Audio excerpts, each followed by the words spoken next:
Health officials weigh in on the new Omicron COVID-19 variant.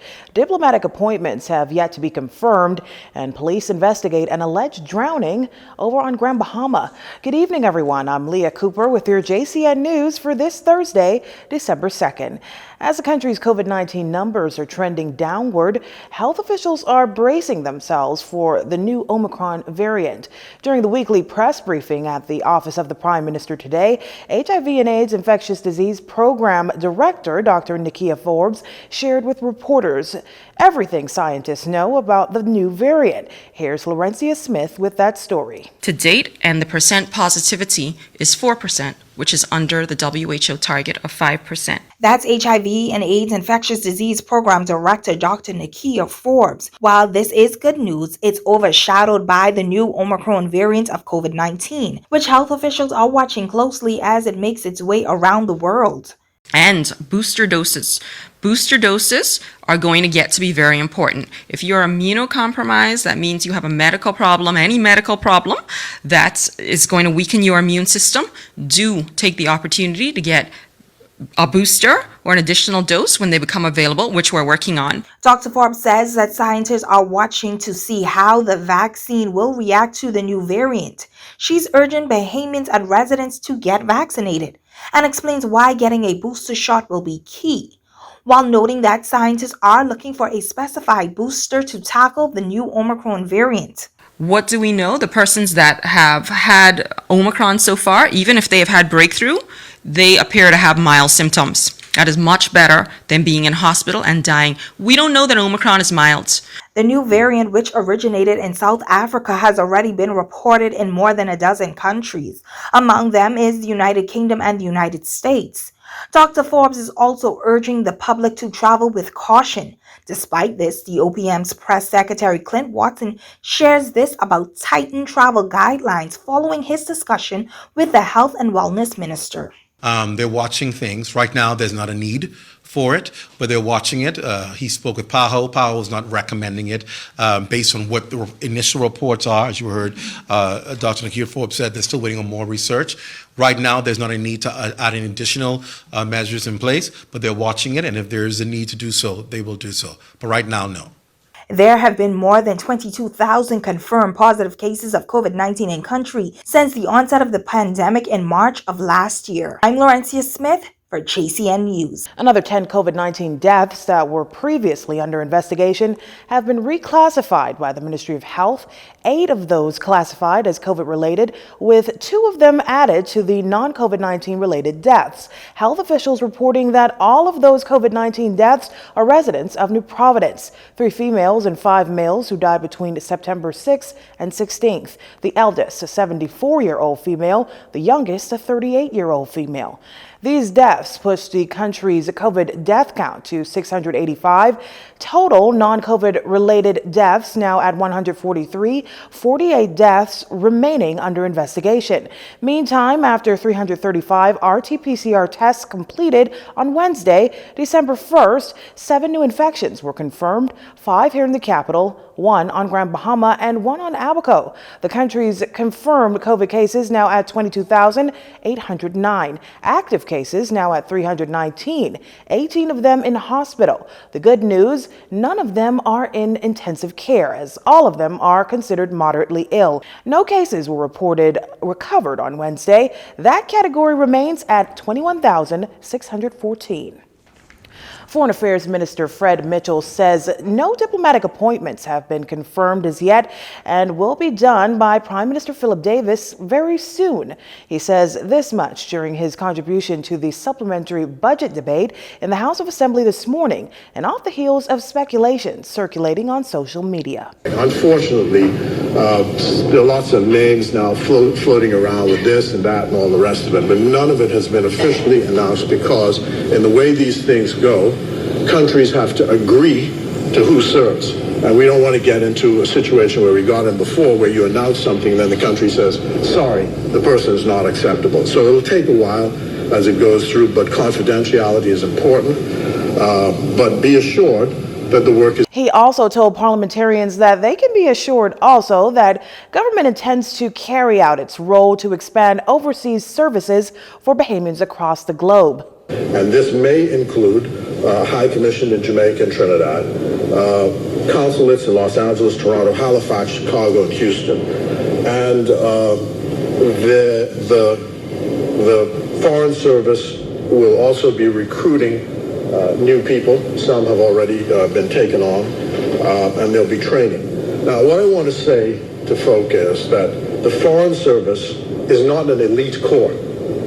I know people think it's sort of this highfalutin thing, but my view about the Foreign Service is that it must include people from every cohort and every socioeconomic group.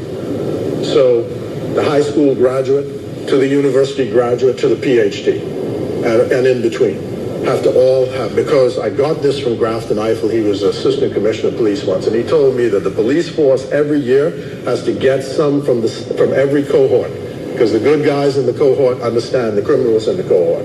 And so if the police force want to be relevant, they have to make sure that they get some from every year. And that's my view about the Foreign Service. Minister Mitchell adds that these posts are not for individuals wishing to flee the Bahamas, but rather to serve the country internationally, and upon completion, they must come back home. Contractors and Bahamian homeowners may soon see a new set of building codes following the devastating Hurricane Dorian that ravaged the islands of Grand Bahama and Abaco. Works Minister Alfred Sears says his ministry is reviewing and will update the Bahamas building code. Our Tyler Simonet has more in this report. The Bahamas Building Code is set to be reviewed and updated due to the extensive damage done on the Family Islands by hurricanes, in particular the devastating Category 5 Hurricane Dorian in 2019. This much coming from Minister of Works and Utilities Alfred Sears Thursday morning during his contribution to the 2021-2022 supplementary budget debate. We have been made painfully aware that the standard and design of new structures must perform to a rigid code prescription. The lessons of recent hurricanes, such as what was experienced by Rugged Island, Abaco, and Grand Bahama, have taught us not to let our guard down in this vital area of our powers and functions. For this reason, Madam Speaker, we are presently engaged in a review and updating of the building code, even though it is regarded within our region as one of the most robust. But, Madam Speaker, Dorian taught us a lesson. We're not robust enough.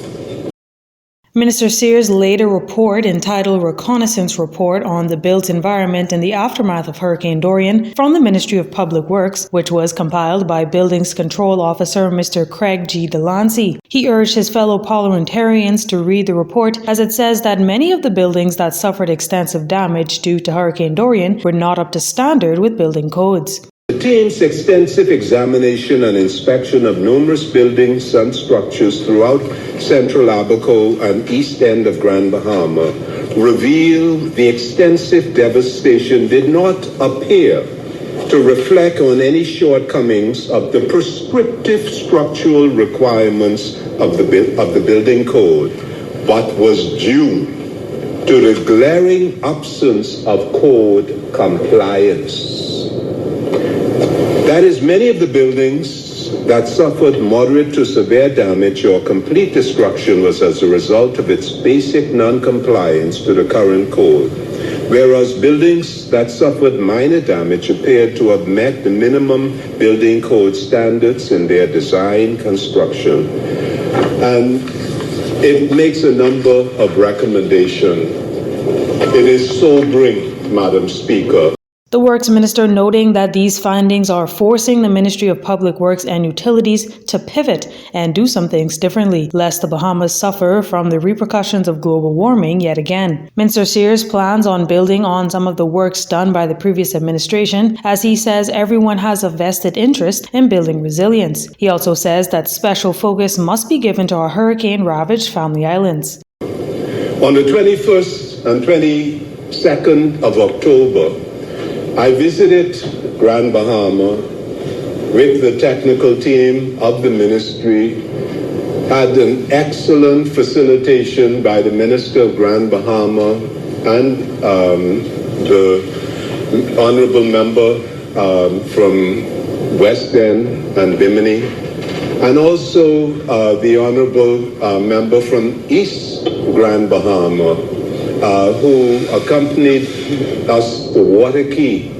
and to Sweeting Key and East Grand Bahama. And you cannot go into these communities and leave without a sense of urgency. Whatever going on in Nassau and other parts of this country, priority has to be given to Grand Bahama. According to the Inter-American Development Bank, Hurricane Dorian caused about $3.4 billion worth in damages, which is equal to 1/4 of the Bahamas' GDP. For JCN News, I'm Tyler Simonet. Thank you, Tyler. You're watching JCN News. Stay with us.